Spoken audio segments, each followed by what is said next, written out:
COU. Nee, helaas. Ook al niet. Zo zou ik wel zeggen.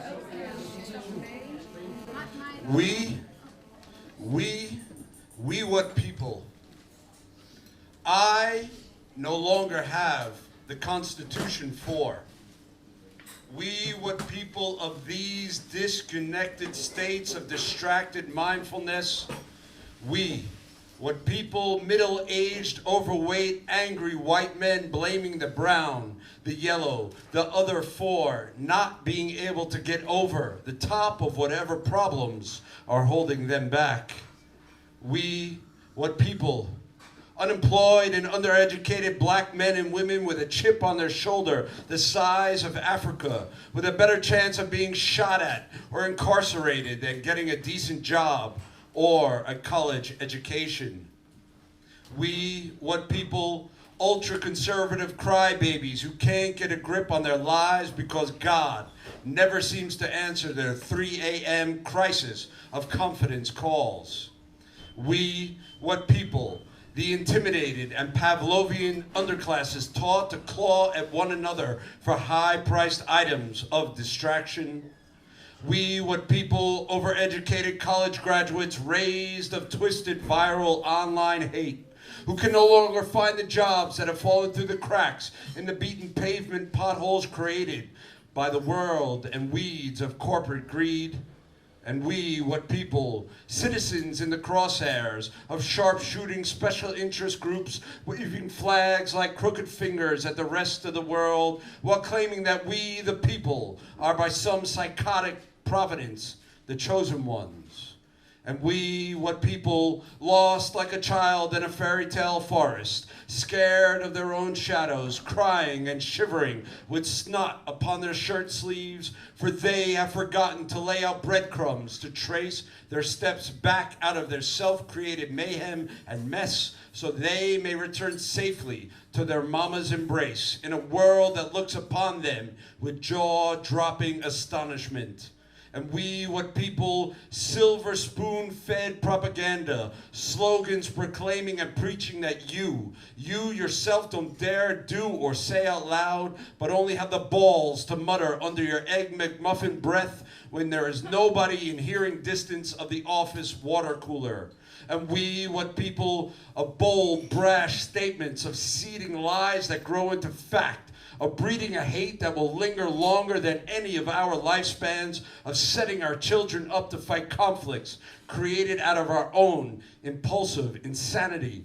And we, what people, compliant and complacent, accepting a slow death, fenced in suburban dwellings, safeguarded by quick draw security firms from the influx of tired immigrants who actually aren't that different than our forefathers were only a century ago.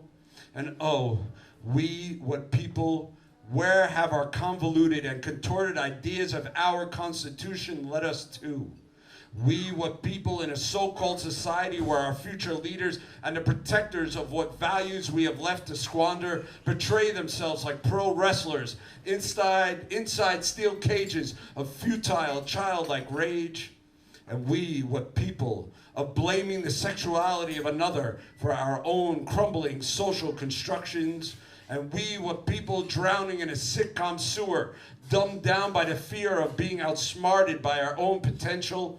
And we, what people, of tongues ulcerated from the continuous insinuation of insult and dead of sanctified spirit.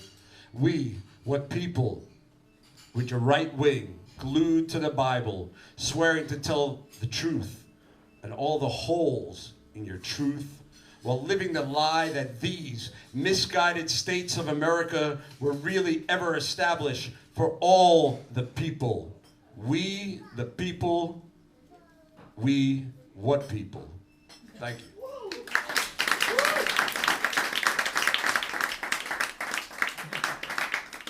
Goedemiddag, dames en heren, jongens en meisjes, ladies and gentlemen. My name is Joshua Baumgarten from the Irrational Library. I thank you all for coming out on this Sunday afternoon to listen to me, to It's the promotional of the Poetry of Modern Urban Hope Tour 2016, and also today, sort of in a good way, to release this We What People. It's a small little extra book I brought out last week, because I just don't have time to sit still. So enjoy the ride. Prost.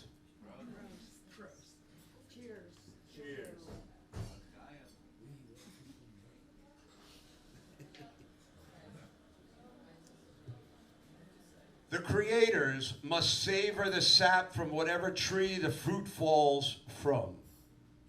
Instigate the alligators cracking at your feet, wear steel-tipped boots instead of sandals, while sweeping up all the broken jaws kicked in. Force the marketing fools to walk barefoot over the sharpened edges of a PowerPoint presentation. For business casual kills casually. Show the world inside the fishbowl your biggest, toothiest grin. Let the schemers in, then lock them in. Then let them know your dreams and send them out back onto the streets screaming. The creators must first stick a finger into the pie to search for razor blades or politicians hiding between the crusts. Make sure the morning coffee is warm before spitting it in the face of an overcrowded train. Sitting behind a typewriter feels more real, but can be less productive. Irony will be the death of this generation of men with beards still in diapers. Creators must spread the mayonnaise. Creators must eat the crust. Creators need to be able to kill a bad idea without the worries of looking back. Creators, we are the crunch and the knockout punch. Creators must not be worried about the why when there is so much more at stake about the do. Creators, we must and be here present in all of this disarray and calmly laugh while looking in. Look in. Don't be afraid to look in. Thank you.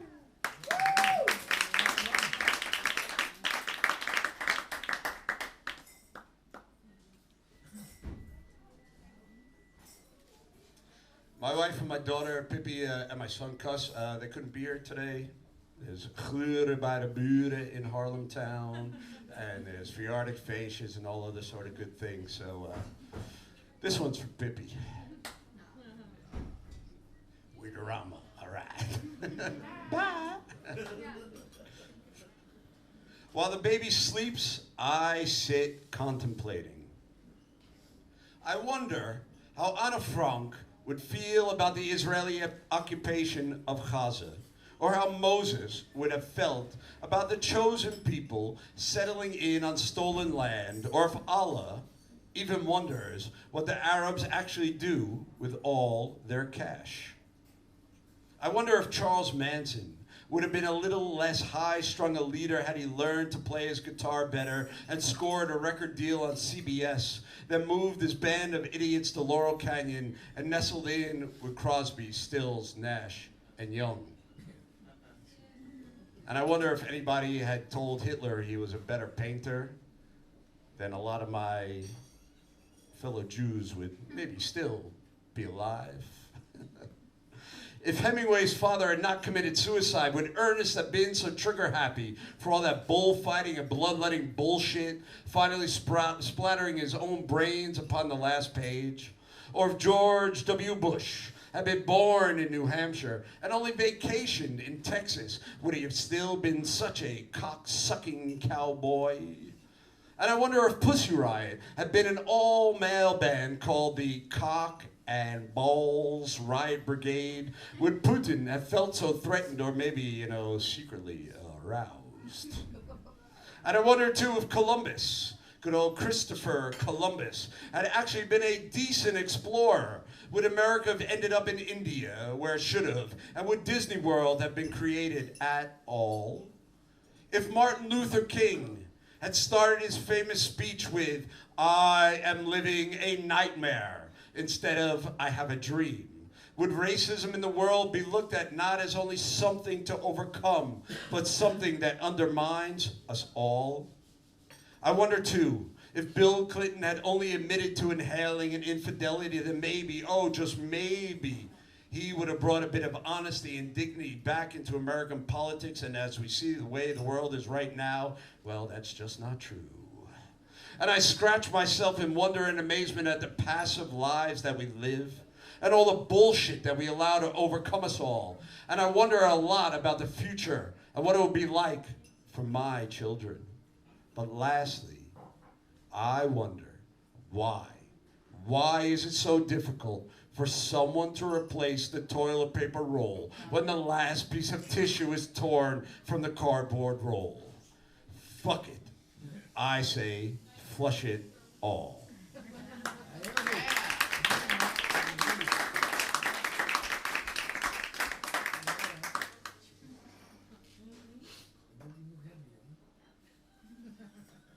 That's a goede teken. We got a long way to go. Strap yourself in, I'm gonna say. Stuck behind the mask, feeling a rash coming on. The polish on my fingernails is chipped. My wife is not home to redo it. She has meetings upon meetings about how to fix up this aged neighborhood that we chose to raise a family in. I am left alone to recite leftist poetry into a soap and toothpaste smeared mirror with a shady, non-committal reflection. The only amusement I have tonight, besides submerging my head into a sink full of ice cubes with frozen bees in them, is cleaning up the regurgitated whiskers from the living room floor before the dog can eat the cat's dinner as dessert again. The baby, well, she sleeps silently inside a carved out watermelon shell.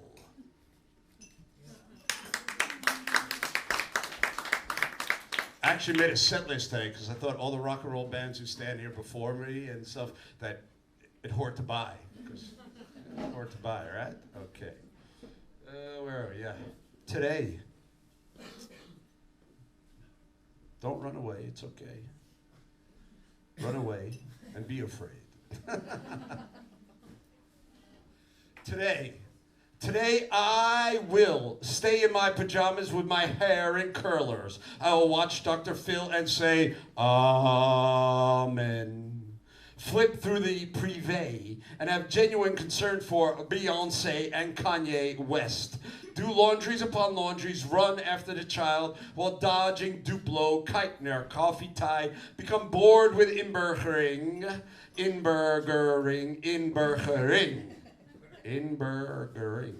I will sometimes today clean up the dog poop in the dead garden, will procrastinate and put off what I should be doing, and I will nap when the baby naps. Then I will make tuna salada and vacuum out the crumbs from underneath everything. Brigitte, Angela, Linda, Saskia, Anouk, Renata, and Tineke, bedankt for jouw steun. I have lost the remote control somewhere in all of this morning's chaos. The chocolate temptation of the housewife oozes out from every TV sender. Oplossing, teleur, vreemd gaan, klusje, druk, druk, druk, druk, druk. Alleen staan, eten of dieet, fashion check, of kinderen of niet, of kinderen of niet, of kinderen of niet. I need to tell my wife that Telcel has convinced me that I need the Flexi Torch for just €9.99. Available at the Blocker for Hanukkah or Christmas this year. Amen.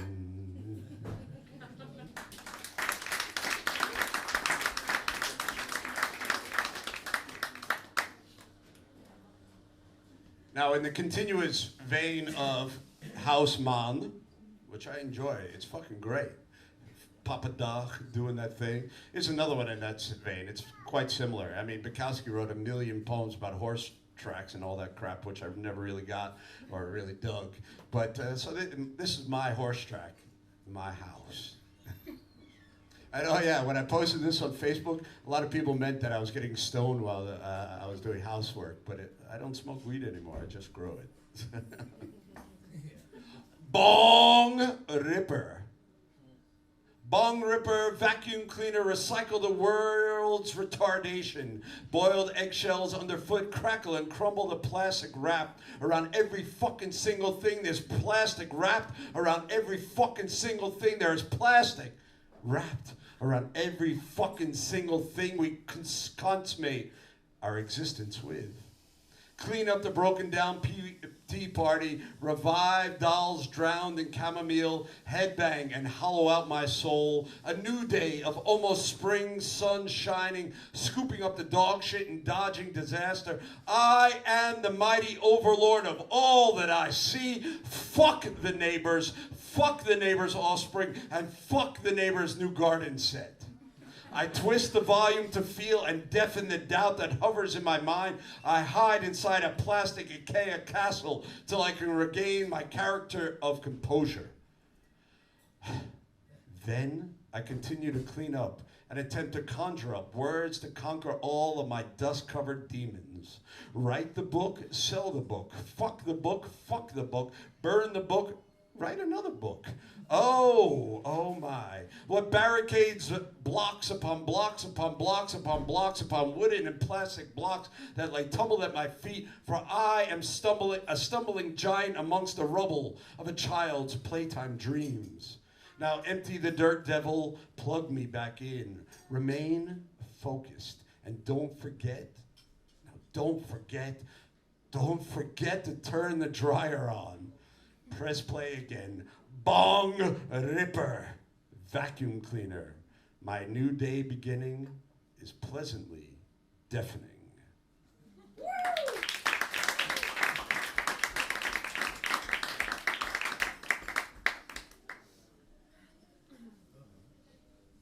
All right? I heard a What's it for you? You've only been here a couple of months and already you picked up the That's all right. A little story. Inburgering at its best. I was busy feeding the baby when the doorbell rang. A young, Middle Eastern-looking boy, around 13 or 14, was selling stroopwafels to help raise money for injured kids in Gaza. One pack cost €5 and would help 2 kids. I wondered how, and what percent came off the top. Or maybe they were raising money for something else and I did not hear him right. Maybe they were raising funds for the jihad here in Holland. Maybe my imagination was running away from me. Maybe it was for a student group that helps benefit kids in lower income areas. He had braces and smiled while he talked. Good salesman, I thought. The baby wiggled in my arms. I dug into my pockets and pulled out 3 coins. I handed him the coins. Thank you, said the young man, handing me the stroopwafels. Thank you, and good luck, I said to the young man. I closed the door. I went back inside. My hard-earned money going to help one struggle or another. Or maybe it was just to help him and his friends who had been at my neighbor's door to buy a new scooter. The baby, well, she threw all the spaghetti on the floor.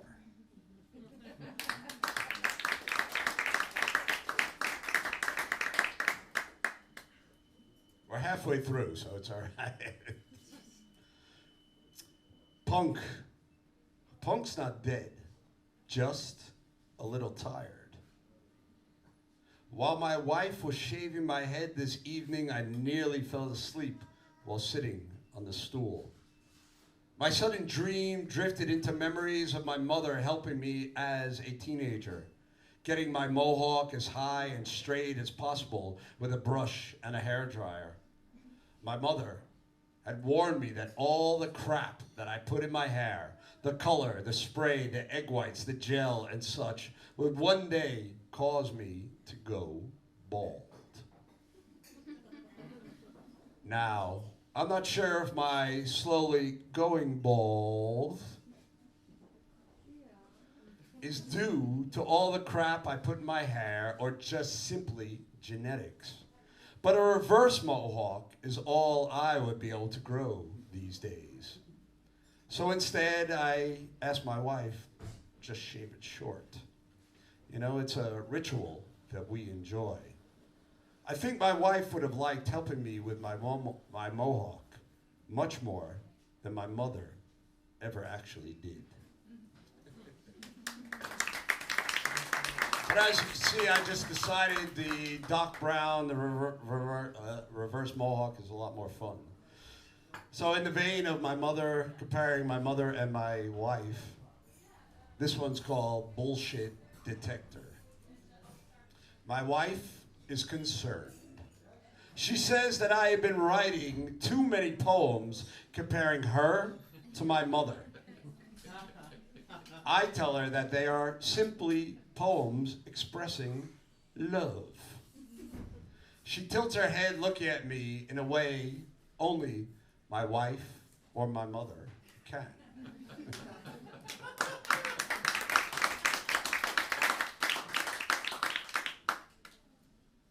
This one's from my father. Good old Howard.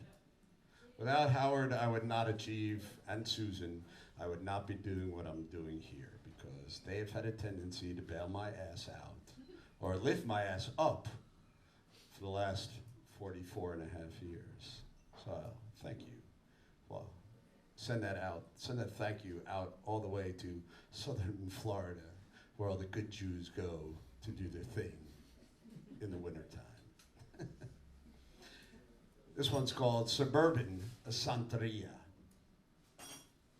I had already been living away from home for a number of years when my parents decided that it was time to redo the landscaping around their suburban home. Early on a Monday morning, 2 pickup trucks with trailers carrying lawnmowers, weed whackers, shovels, and an array of garden tools arrived. Jumping out of the back of the pickup trucks poured a small squadron of Latin American day workers ready to rip into all the overgrown shrubs for their daily wage. My father greeted them by the open garage door and spoke to the foreman about their agreed upon arrangement. The crew grabbed their equipment and spread out to rework the yard. My father went back into the house, into the air conditioning, where my mother probably had a cup of hot coffee waiting. A few hours later, the front doorbell rang. My father, coming downstairs from my converted bedroom, now his office man cave hideaway, opened the door to find the foreman there with a somewhat worried look upon his face. Mister, he said, my men, they stopped working. Huh? What's the problem? Asked my father, a bit confused and honestly a bit annoyed. Mister, continued the foreman, my men, they dig around the big tree there and they find this buried underneath. Mister, my men scared and will from here leave. The foreman put out his dirt and oil-covered brown hand and into my father's soft, white, clean hands placed 2 small, soil-caked Star Wars action figures, faces melted beyond recognition, their arms and legs bound by duct tape, yarn twisted around their bodies as a final measure of torture. Mister, my men scared of bad magic here. They think something evil live here. I sorry that we can no finish the job. My father looked down into his hands, images of countless dollars spent on destroyed toys by a wayward boy skateboarded across his mind. My father let out a little laugh, smiled, and told the foreman, tell your men that they can go back to work and do not have to worry. For the evil that lived here, thankfully, got his shit together and doesn't live here anymore.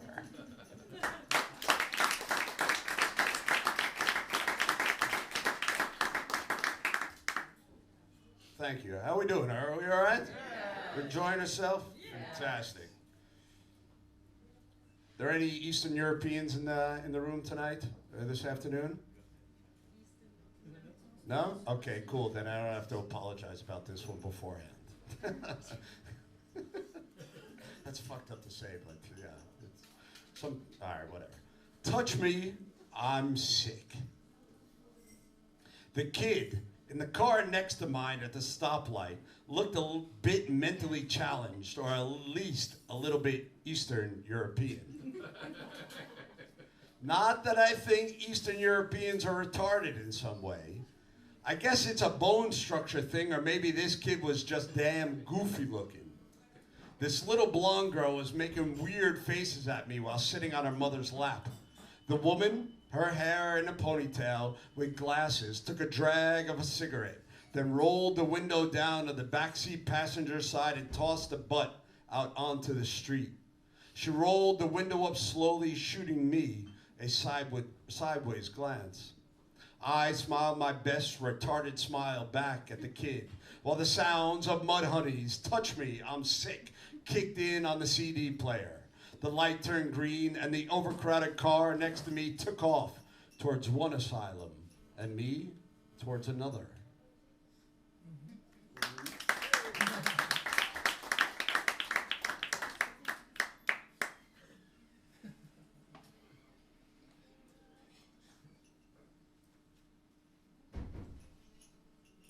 Take the jacket off of this one.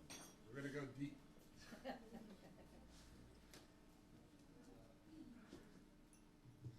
I originally grew up in, I was born in Queens, New York, and I grew up in the suburbs, a place called Nanuet, Rockland County.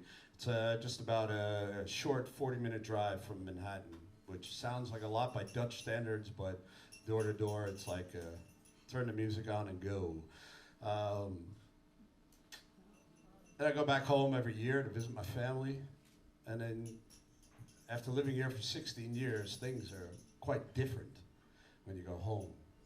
It's not the same anymore. Really things change. So this one's called My Jet Lag Lament for the New York State that I used to know. On these strange toes I stand.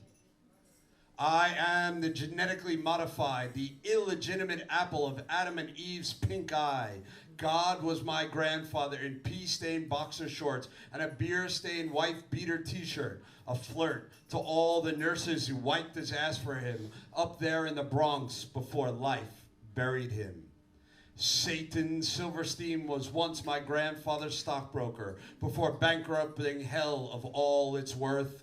Messiah Mendelbaum, an old friend, the original hipster mental patient, still now running around Williamsburg, aged and soured like a kosher pickle, claiming that he knew K and G and B, now with a trimmed beard, waxed mustache, aged flabby arms full of tattoos, and a perfect pompadour covering his bald and age spots. Allah Abramowitz had an alibi for everything, but blew his cover by spreading himself way too thin with the Goyish ladies in the park and coveting the Passover leftovers. I learned that Genghis Khan cats once banged my stepmom in the men's room of a sports bar in Poughkeepsie, New York, while some guy who claimed to be my father bet the mortgage on a three-legged horse trudging through the mud at Saratoga Space Raceway. You know, family is like war. Flogging a corpse mare, stillborn patriotic sons propped up on a popsicle stick to die. The cause has Alzheimer's as an effect. Oh, my jet lag lament for the New York State of who and what I used to know. The disturbance from the other side of your door is more an attack from inside than out. Turn the shotgun on yourself. All American men, martyrs, celebrate freedom embalmed in the Constitution. And I once saw Rabbi Moses Cohen, my main man, back in the day, dealing out commandments on soiled streets and on corners in Queens, New York, while commandos riding golden calves trotted by. Moses giving out free samples of the source, just enough for the taste. Some called it a fix. Just enough to get high on hope and then wait for the suckers to come back and buy more. And down the corner, I ran into the Buddha Berkowitz, selling secondhand nothing is everything to a bunch of tourists who turned out to actually be from Volendam. I whispered in Dutch to the youngest daughter of the group, pas op, het dikkertje Berkowitz is a logenaar that claims that his dog can speak to him, but be he the Buddha or be he actually not. Or be he just another trash-talking oracle, and the evening news is full of it at 5 and at 6 and again at 11, full of these trash-talking oracles. And I realized just a moment ago that my parents have aged and that I have remained the same 16-year-old asshole. My father with the plunger in his hand, a stopped toilet again. My mother's constant complaining that she said that to whom and said what to what and said to whom and what to what and said and they said and so forth and so and so and so. And the story, well, that story just goes over and over and over.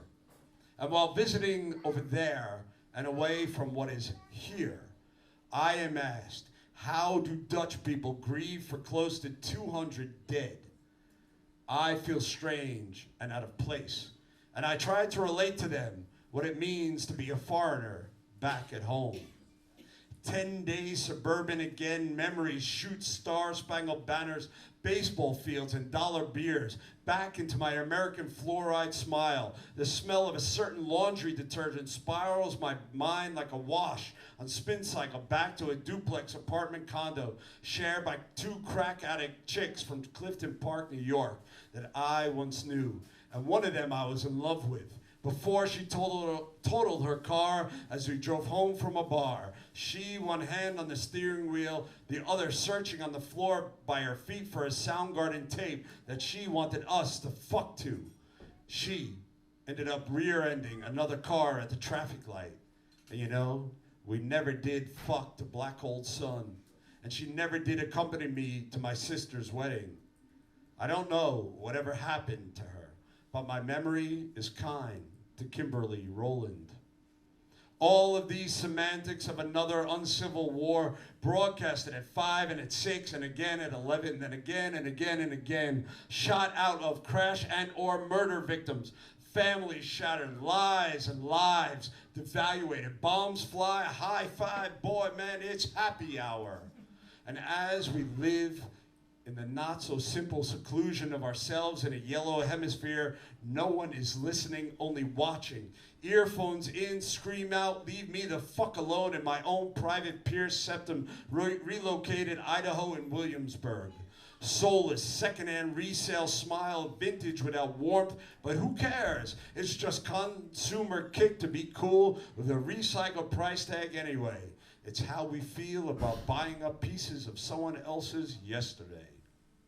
Extravagant, our times, our crisis, our tall order, on-demand life, liberty, and the pursuit of pancakes with maple syrup, fat gut, overweight, obese, the size of our flat screens and our bellies.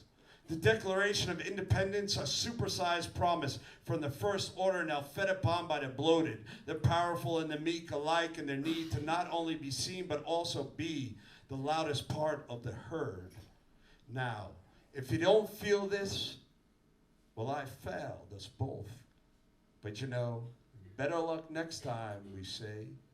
My poetic license almost expired. Linguistic masturbation, verbal diarrhea, bad spelling. What is consumerism after the collective collapse? Like a prolapsed anus, you only get half a smile of understanding. You see, I love my family and friends, but my old friends don't really want to know about my new friends. And considering the fact that I only see my old friends for a few hours every year, I don't need to know about their new friends either. time is scarce, when jet lag is lamented. The story is as the story goes. Not so much about me, but about the heavyset cashier from the roadside Roy Rogers fast food hamburger joint, sitting alone on her break in the corner booth in the back of the greasy restaurant, swiping her iPhone and feeding her shiny teenage face with garlic sticks from the Pizza Hut next door. And I sit there with a plastic spork and pre-made salad, wondering where all the worker bees come from to serve the passing through from this could be anywhere, this could be everywhere, heading home from an upstate weekend down the New York State Thruway, back to suburbia. For I am just a suburban boy at heart. The big city, I say, flush it twice. Because so much shit sticks to the bowl that all the big shitty ball licking just to get by, it drives me mad. I fill my eyes with less in the suburbs so I can see more of the bigger world. More of the flames flickering there, over there. There on the other side of the George Washington Bridge, that city of Babel, broken down towers, anthills of swarming servants chewing on chaos, butchering man-boy scouts in blue uniforms, protectors of the line and the martial law lockdown, the nooses, the neckties, my brother-in-law, and so many of my ex-best friends bending over backwards to buy now, sell later, bargain, their middle-class Jewish egos bruised, but not yet broken. I watch the rolling hills of upstate farmland from the back of an SUV.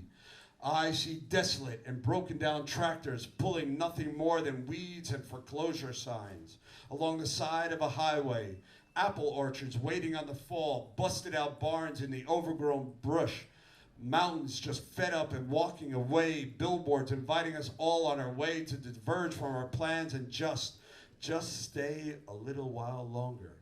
The GPS on the smartphone, a satellite guide, and a venture buzzkill. A dominant bitch who is more backseat driver than my mother ever was. My father, obedient and submissive, stays the course along the highway. I fall asleep in the back seat long before we get home. And somehow, I feel like a child again. Nasal blockage, migraines, corrective surgery, sushi, no interest payments. If you or anyone that you may have known has been injured by life, then you may be entitled to a settlement of just shut the fuck up and smile while suffering has become the #1 television show for the 5th season in a row. The advertisements for growing old gracefully and staying in control of your bladder shown during the commercial breaks. The only thing on the idiot box that I trust as being sincere in their insincerity. Masturbation in my old room, back under the same roof as my parents, gives me a certain teenage kick. The hand lotion is still where my mother has always left it. Thank you.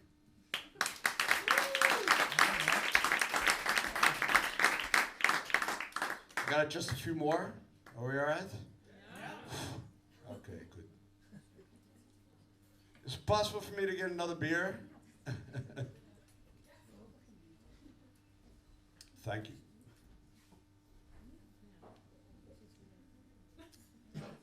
Simple.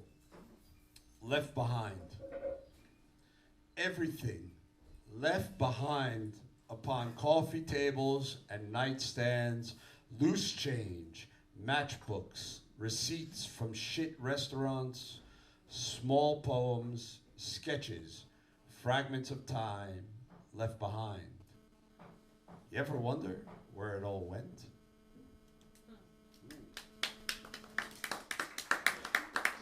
Simple, simple. It would be funny if we're all like Facebook friends, then a lot of people see that I do a lot of my writing in the shower upon a fantastic invention called the Aqua Notes. It's a shower pad that you could use in the shower. It comes with a pencil, and you could just, you know, their slogan is, "Don't let another great idea go down the drain." Best thing ever. and for me. And we sell them in my shop in the Irrational Library on the Doelstraat 31 Soort in Harlemtown. Come by sometime and buy some of my shit. Great, there's the plug. Okay. I thought it'd be kind of funny to read a few this afternoon. Why not? It's just thoughts under the shower. And sometimes they go further into the poems. One by one, by one, by one, by one. Plant the seeds to grow the fun. You have that while you're lathering up under the douche, you know? I got my music on, my little speaker in the douche, a Bluetooth, I'm rocking out, I'm like crashing out under the shower. I'm like, so, and I think, oh, I got an idea, and I just... This one's called Why Does Love Decide? I woke up early this morning after having a dream in which I was dying. I figured it was best to get a head start with the day. Yeah, deep shit, yeah. My belly woke me up this morning before the dawn and said, "You, my friend, are a bad man." Then my anus exhaled and yawned, creating a noise that rumbled like Godzilla, stampeding across Tokyo, and my brain then said, "Guys, just go back to bed." Thoughts under the shower. I like this one too. This is the last page. This morning I was like, what the fuck, I'm out of pages. But luckily I bought in 50 of them for the shop, so I got endless amounts of Aquanotes. Make the obvious that much more painfully obvious by accentuating the not so immediately obvious characteristics in God's unfinest creation.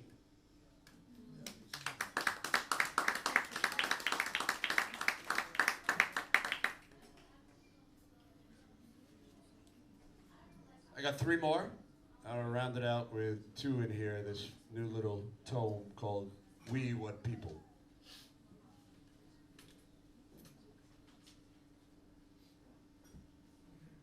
I belong to the Republic of Humankind. I belong to the Republic of Humankind that says fuck you to a country of political cunts that offers up the travesty that is the divisive dollar bill demon Donald Trump and the card shark Hillary Clinton as the best candidates to reanimate a flatlining American political pulse in cardiac arrest and its hardened artery nightmare dreams of recovery from the brink of self-destruction forever. I belong to the Republic of Humankind that says fuck you to the moral idealists, the commercial capitalist terrorists, and the harikari constitution-clutching so-called freedom fighters that would so casually put a bullet through the First and every other amendment for the sake of the Second, thus hemorrhaging and bleeding dry the best of what's left of the fractured building blocks of a society for the rest of us. And I belong to the Republic of Humankind that says fuck you to those who stoke the fires of fear so as to profit off the sale of security, to protect the wealth of the few and perpetuate the ongoing glorification of consumer capitalistic greed. And I belong to the Republic of Humankind that says fuck you to the naive who believe that we as human beings of the here and now can actually ever be together as one. For the lines of separation were drawn deep into the sands long ago and recently reset in stone. Equality and understanding have become a sad joke, a punchline that even the most daring stand-up comedian wouldn't touch, even with the deep-fried dialogue of Martin Luther King Jr. And I belong to the Republic of Humankind that says fuck you to the pursuit of a pleasure in another person's pain and has come to see the Amsterdam's red light district as just a pathetic playground for the simple vice of human degradation and social disease, where human traffickers generate profit off of the lust of the weekend deviant by inflicting pain upon the skin of the backs of the Eastern European woman. These card shufflers of human souls are simply terrorists that tickle our pituitary.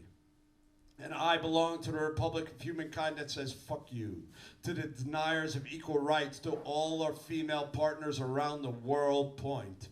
And I belong to the republic of humankind that says fuck you, to the standard acceptance of in-crowd logic and consensus conjured up in the city centers of conformity.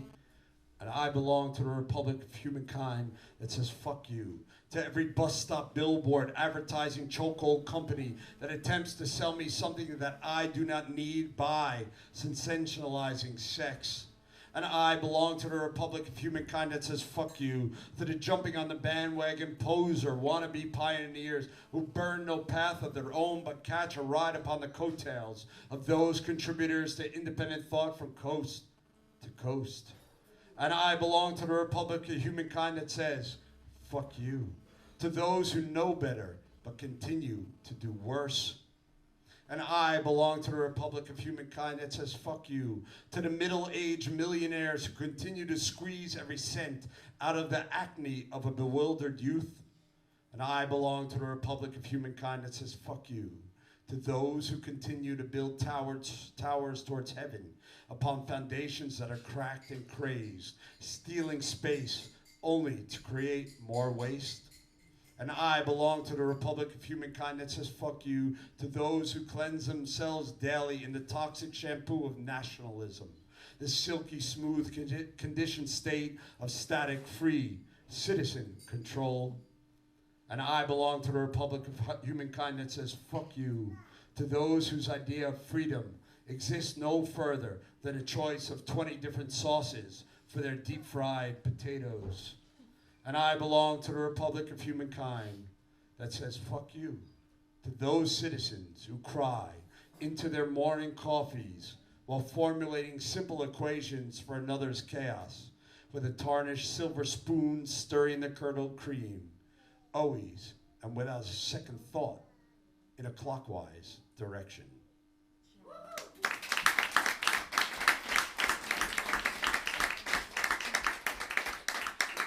Thank you. Thank you very much. There's a lot of stuff out there in the world happening nowadays that they try to scare the shit out of you. I mean, it's just like, I look at my phone every day at CNN. Why, I don't know. And then I got a few apps that relentlessly plugging shit to Young Turks and it's politics, American politics. Going out of my mind with the American politics. If you ask me, I voted in the primary for Mr. Bernie Sanders. He's going to win? I don't know. I like what the man has to say, you know? But it's this continuous bludgeoning our brains with this propaganda and it's nonsense. It goes on, and right now here in Holland, Wilders is on trial for his hate speech against Moroccans, and there are people that are protesting it with stupid fucking hats on with pigs, and I think, wow, have we ever really in modern times lived through such a time of so much hate seeding as we do now?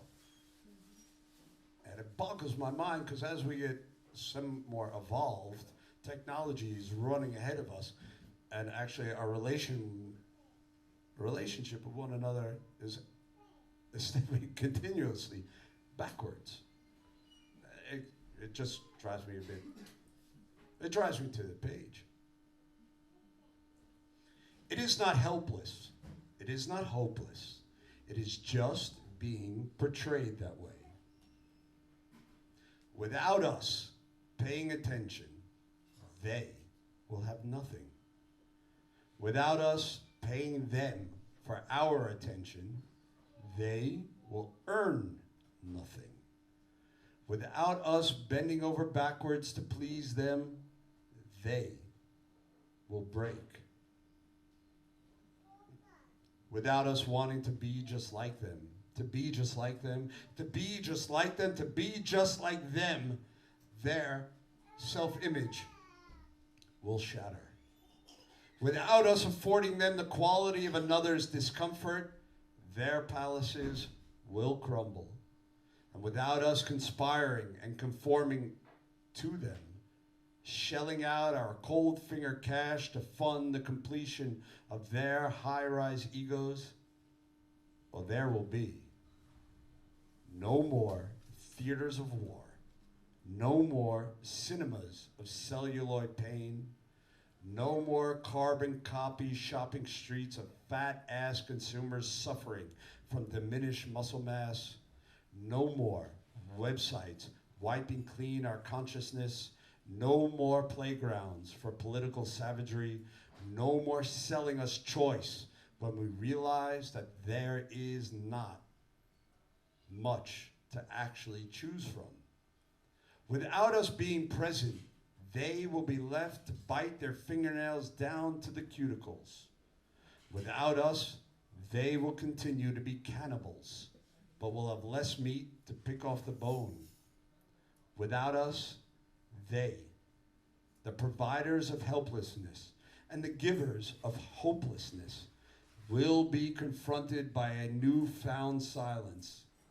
One where the only sound to be heard will be that of their own heavy, labored breathing, alone and without us.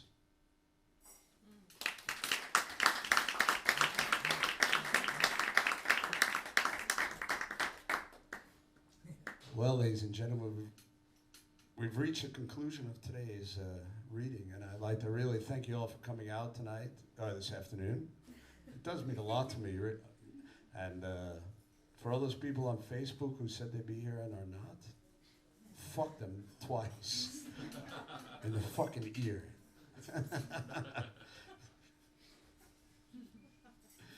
So to conclude the afternoon, I'd like to do a piece that has become very affectionate to myself and to a lot of people out there. You know, as I reached middle age, I thought to myself, well, I gotta set a sort of groundwork for myself. I hate to use the word moral code, but yeah, a moral code, something to live by. Sort of ideas that, you know, stand by me, and I think that I could share with you all. I've tried this afternoon to share my ideas with you all, and I hope some of them will stick with you if you choose. I got some books on sale. It'd be great if you buy some so I could help feed my children. I'm serious. Otherwise, my children, they just don't eat. I'm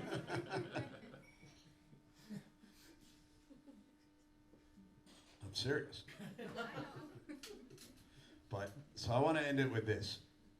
But the thing is about this next piece, and the difficulty of it is that it necessitates something that I know that people dislike, and especially Dutch people, and that's audience participation. Een beetje meedoen. Ava's cringing, Pa's like, no fucking way. But, as I always like to say, als je gaat mee met mij, if you come in sail with me, I trust and I promise that at the end of this, you're all gonna feel a lot better. Yeah? You trust me? Yes. Yep. Okay. Now, you trust me? Yes. Yep. She's shaking her head no. I'm gonna make sure she does it. I'm coming for you. You don't believe me, but I am. What's that? Don't be a dick about it. Exactly. As Boz knows, but it's my right to be. But these are the don't be a dick about it doctrines. We should drink something before we do this. I don't see anybody else with a beer. I thought this would be a bigger beer drinking audience. Keurige mensen. All right. And before I end this, yeah, thanks everybody here, Concerto, Dick and Menno, who helped arrange this, and Martin, who, when I first came here to put the books on Conciliatie, he said, you got to do an in-store. It's great. So now we're here. These are the don't be a dick about it doctrines.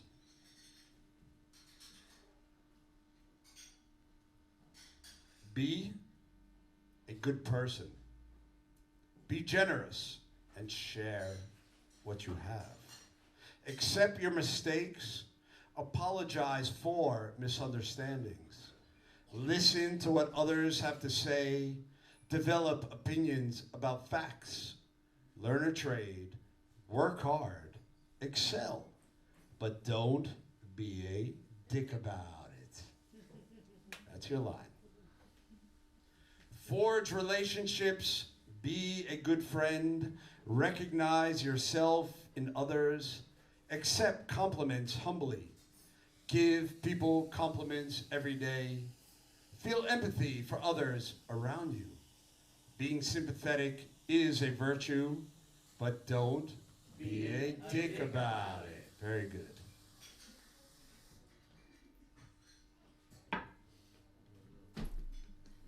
Become a good partner. Be loyal and trustworthy.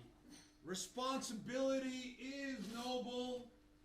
Love is about the effort that you put in. Stimulate the growth of one another. Stay true to yourself.